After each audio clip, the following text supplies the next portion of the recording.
Joining us now, he's the play-by-play voice of TCU, Brian Estridge, joining us. Brian, how are you, man? Gentlemen, how are we? Oh, good. I'm just sitting here thinking about the Utah State program that Larry Eustace built back in the 90s. How good it is now. Right? Larry wants to take credit for it. By the way, I got great Larry Eustace stories when I was a student at Utah State. But I can imagine. Yeah. How many of them involved co-eds? We'll talk when we get in Indianapolis. We'll have a chat. How about that? Hey, Hans. The ballot comes out yesterday. I'm in the Colorado Springs airport. All right, the bracket comes out yesterday. Yeah. I'm in the Colorado Springs airport, and within 2 seconds of the matchup coming up on the board, Scotty G had texted me a photo of the shrimp cocktail at St. Elmo's Steakhouse in Indianapolis. I think he already has us a reservation. He's ahead of this game. I can add you to the reservation. It's Thursday. There we go. Okay, that's what it is. I got the reservation Thursday at 8:30 is the earliest I can get. There you go. If you want to come, See, I was trying to. I'll carve you out a spot. The Utah State Optimist, I figured you had made that reservation for Saturday. It's been Utah State's been to a lot of tournament games, but it's been since 2001 since they've won a game. So yeah, there's an ugly streak going that they're trying to snap against TCU. But boy, they got their hands full. And again, I'll full disclosure, I've not watched a lot of TCU. I'll do a deep dive coming up over the next couple days, but it seems like you just have a bunch of 6'5" to 6'9" dudes that you just throw out there and just switch everything and get after dudes. What did you do? Just write the scouting report, Scotty? I mean, come on, yeah. I mean, they're 10 deep. The minutes are fairly equal. Jamie likes to call them all starters. I think he does that to keep them happy, for the most part. But, it's kind of like that. I mean, you've got those 2, 3, and 4 guys are pretty interchangeable. Ernest Uday's a 6'11" guy at center who's a transfer from Kansas, missed 5 games from injury. They're better with him out there.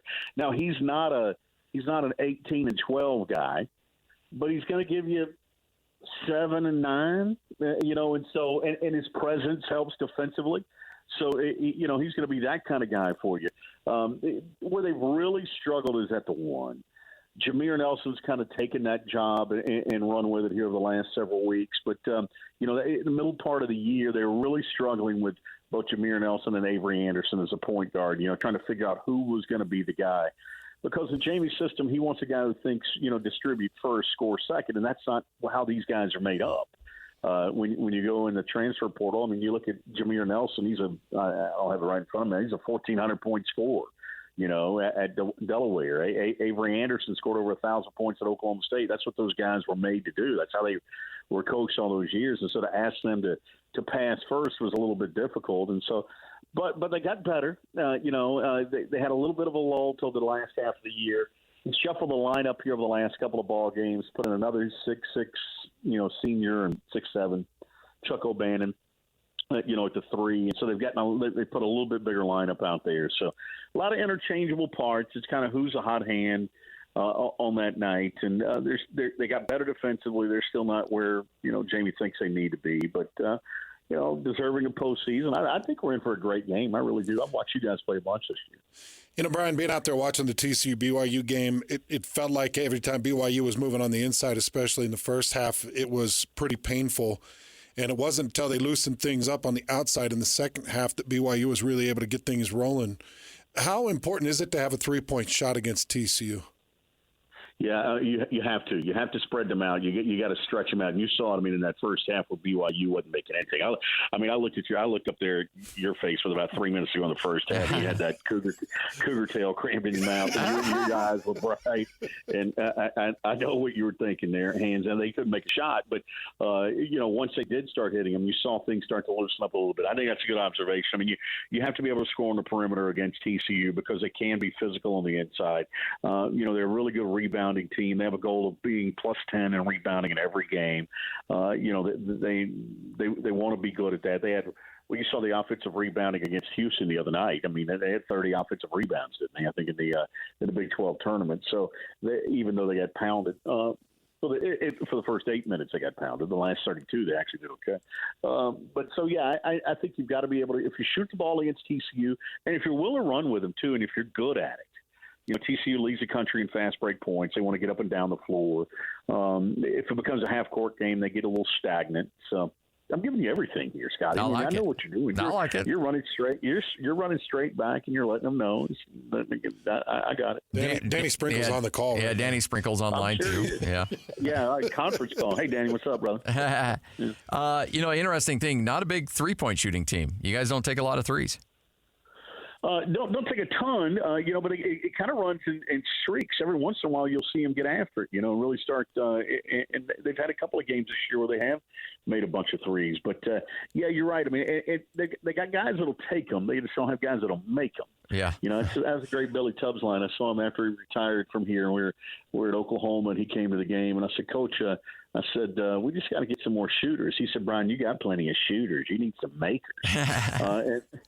And that's true. I mean, TCU's got to have some guys that make shots. And so I think that was part of the reasons why he put Chuck O'Bannon in the lineup late in the year in the starting lineup, just to give you a little bit more of a perimeter threat and another guy who can go get rebounds. The turnovers, and you guys have forced a lot of them. Are they in the press? Are they – No. Like, where are you getting those turnovers from? Yeah, it's not necessarily – I mean, they will press on occasion, but not a lot. I mean, I actually think they should press more than they do because they do have those 10 athletic guys they can run at you. But, it's in a half court. It's Ernest Uday, that 6'11" guy that I was telling you about, the center, might have the quickest hands of a big man I've ever seen. The guy's really good at it. And they've got some guys that are just generally decent defenders, Micah Peavy, Emmanuel Miller. Those guys they're pretty good. The guys on the perimeter, they're not great defenders, but they can steal the basketball. If that makes sense, they're not going to chest you up. They're not going to bump you up. They're not going to get physical with you necessarily on the perimeter. But they do have quick hands, and they love to run. And so I think they view that as a real opportunity for them if they can get out in the open floor by creating those steals. And they do get into passing lanes with those long arms you talked about. Every one of them's 6'5", 6'6", 6'7". I think that helps. Is there an unquestioned leader? Final shot taker on this team? That's a good question. It'd probably be Emmanuel Miller, I guess. He's a 1,600-point scorer. He's an emotional guy in a good way. He's a guy that you'd let babysit every time there's a community service thing. He stays late. He's one of those guys. I would guess it would be him, that he would be that guy. That's probably one, because he's not a dog in your face. He doesn't cuss. He doesn't do anything like that. And so that's probably the one thing this team doesn't have is just a dog. And so they're a bunch of nice guys that at times play like they're nice guys, and that isn't always good. And so I think that would probably be. But if you had to say who's a leader, who's the guy you wanted in his hands late, I would say it's probably Emmanuel Miller. He had a big three at Georgetown earlier in the year that won it, buzzer beater. Played well down the stretch. Had a big game in the tournament to start in the first round in the Big 12 tournament. So he'd probably be the guy. Second team all Big 12. Making the jump from Delaware to Big 12 is not an easy jump to make, but Jameer Nelson's done it nicely. What has really stood out to you and his development and what he's meant to this team this year? I like him a lot. I really do, Scott. I mean, his dad was a great player. Obviously. Oh, yeah. Grew up around basketball, put up big numbers at Delaware. He's had to come in here and kind of rethink his philosophy, not be that scorer first, although he still kind of is. And I'm okay with that. I know Jamie gets hung up on it, but, I think he's a guy that, he's got terrific ability to drive the basketball. When he gets in there, he's crafty with it. He's got about a 40-inch vertical off 2 feet, making it get up, and plays taller than he is. He's a thick guard, but he's not. He likes contact on the offensive end. He doesn't necessarily create it on the defensive end. So it's kind of kind of an interesting dichotomy there. But good, solid player. A really, decent perimeter shooter. I think if you just cut him loose and said, "Hey, dude, go score," he probably in the Big 12 could have averaged 16, 17 points a game. But we didn't do that with this system here at TCU, and so that's why he's I think 11 points, something like that. Was that 9th seed what TCU expected? I would think. Yeah, I think 8 or 8. Yeah, I mean, coaches are always optimistic, except for the ones that are paranoid who don't think they're in. But Jamie's he's optimistic, and so I think he's kind of where he thought he would be. I'll be honest with you, I was worried. I thought they were going to go. I thought they'd end up in Dayton. I really thought that they were going to be on that Colorado-Boise line. In fact, Mark Johnson and I, Colorado, had texted prior to, but hey, let's hook up while we're there. I mean, I thought they would have been in that line potentially, but falls where they, I think the net. But hey, fellas, let's throw the net out. Look at Indiana State sitting home with a 29. Yeah. I mean, that's ridiculous. That drives me crazy. And I think the Mountain West is underseeded everywhere, Scotty. I mean, you looked at them. I mean, are they not? Yeah. I think outside, I think what the committee did essentially, and Hans and I were talking about this earlier, is that I did the mock selection committee thing a bunch of years ago, and I remember them saying over and over, we do not take prior performance under evaluation in years past in tournaments, and we do not take reputation and tradition under consideration. Well, exactly. Baloney, because outside of what San Diego State did, Mountain West has traditionally underperformed in the tournament. And so San Diego State was the one team that's done well. Well, they get a 5 seed. They were a 5 seed, Brian, in the Mountain West tournament. They were They were 11-7. They had 7 losses in the Mountain West, but yet they get a 5 seed. Utah State wins the whole thing in the regular season, and they're an 8 seed. What it says to me is these guys are like, hey, guess what, Mountain West, you haven't done well. Utah State, you haven't done well. A lot of these schools, you haven't done well. So we're going to seed you down. We're going to give you your 6 teams, so you shut up. We'll give you your 6. But we're not going to give you the seeds that you want. And Gonzaga getting a 5, St. Mary's getting a 5. I mean, there's a lot of just weird things here that just don't make any sense to me at all. There's so much subjective nature to this thing that they try to tell you it's not there. and I don't buy that I don't buy it for a second. I mean, and that's why we don't care about how you, the last 10 or the eye test or any of that crap. All of that matters, man. All of it matters, and so I just think Indiana State not getting in is a real travesty. When I came on the air, you guys were talking about TCU's biggest win of the year. And I'm curious, what do you guys say is Utah State's biggest win of the year? I kind of went through the schedule. San Diego State at home was certainly a big one. Yeah. The Boise State on the road was a big one. Those are probably the 2 that will jump out to me. New Mexico, considering how New Mexico finished and winning the conference tournament, I'm telling you right now, look at New Mexico. When you're filling out your bracket, Brian, New Mexico and Nevada, take a long, hard look at those 2 teams because they are playing really good basketball. TCU played Nevada earlier in the year in Hawaii, and Nevada beat them. Of course, that's the only game, and I told this to Tony Padilla, the referee who officiated that game. I wasn't there because of bowl games, but I saw him later on in the year. And I said, Tony, I think you made the basketball record book for that game. And he said, how did I make the record book? I said, because you tossed out Jamie Dixon, and he's wearing a floral shirt. No one's ever done that.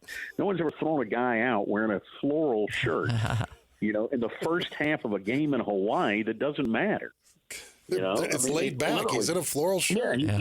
He's got a lay on or whatever you call those things in a floral shirt. And he got blown up with 8 minutes to go in the half. Just there having a good time. What's your deal? And Tony Padilla is one of the best officials out there. Just ask him. Yeah, exactly. He must have had a bad day at the bondsman's office that day. The bail bond office. Yeah. So it's going to be. I think it's a great matchup. I think a second round game, obviously, for both of these is going to be a real challenge. We saw Purdue in Toronto earlier in the year in an event that TCU played in, and I thought they were really, really good. The big man's obviously good. Oh, yeah. I just thought they were really sound, and so it's going to be a challenge. You're playing them there in their backyard, obviously makes it hard. But hey, Indianapolis, great basketball city. I think it's going to be a fun time up there. You guys travel? You going to bring some fans to that thing? I don't know. This has become such a obviously football is big here. It's become such a college baseball town too, as well. And team actually traveled pretty decent on the road in baseball. They're at Oklahoma State this weekend. So, I know that Utah State over the years has been a basketball school, and I wouldn't be surprised if you don't have as many people as TCU does there. Well, hey man, we appreciate it. Always fun catching up with you. I'll see you if you want to hop in on that trip to St. Elmo's. Just let me know. Thursday. What time Thursday? About 8:30, 8:15, 8:30 around there. Okay, great. I'll just plan on being there. All right, sounds good, man. We'll make it happen. All right, guys. See you then. You got it. Brian Estridge, play-by-play voice at TCU right here on 97.5 the KSL Sports Zone.